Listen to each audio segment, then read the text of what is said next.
Hey guys, welcome back to Sardana's crazy combinations. ఈరోజు నేను చేయబోతున్న రెసిపీ కాకరకాయ పులుసు. నేను చూపించే ఈ ప్రాసెస్లో చేస్తే కాకరకాయ అస్సలు చేదుగా ఉండదు, టేస్ట్ చాలా బాగుంటుంది.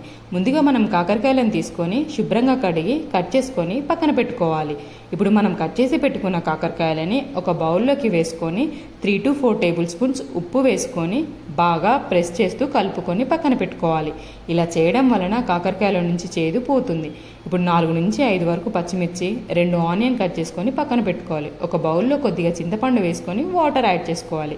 కాకరకాయ పులుసు చేయడానికి ముందుగా మనం స్టవ్ వెలిగించుకొని ప్యాన్ పెట్టుకొని 3 to 4 టేబుల్ స్పూన్స్ ఆయిల్ వేయాలి. ఆయిల్ వేడయ్యాక 1 స్పూన్ ఆవాలు, 1 స్పూన్ జీలకర్ర, పొడుగుగా కట్ చేసి పెట్టుకున్న పచ్చిమిర్చి, ఆనియన్ వేసి లైట్ బ్రౌన్ కలర్ వచ్చేంత వరకు ఫ్రై చేయాలి. ఇప్పుడు అందులో కొద్దిగా కరివేపాకు వేసుకొని 1 స్పూన్ అల్లం వెల్లుల్లి పేస్ట్ వేసుకొని పచ్చివాసన పోయేంత వరకు కలుపుకోవాలి.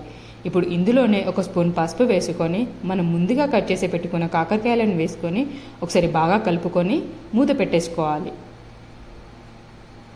5 మినిట్స్ తర్వాత మూత ఓపెన్ చేసి చూసి మరొకసారి కలుపుకొని 1 స్పూన్ ఉప్పు, 1 స్పూన్ కారం వేసుకొని ఒకసారి బాగా కలుపుకొని మూత పెట్టేసుకోవాలి.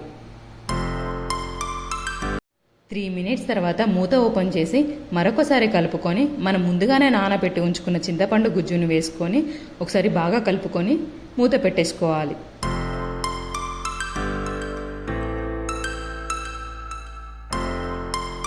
5 మినిట్స్ తర్వాత మూత ఓపెన్ చేసి ఇలా పులుసు మరుగుతున్నప్పుడు 1 స్పూన్ ధనియా పౌడర్, 1 స్పూన్ జీరా మేతి పౌడర్ వేసి మరొకసారి కలుపుకొని మరొక 3 నిమిషాల పాటు ఉడికించుకోండి.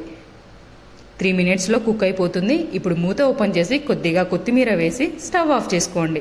సింపుల్ అండ్ టేస్టీ కాకరకాయ పులుసు ready. Bye guys, thank you guys, lots of love.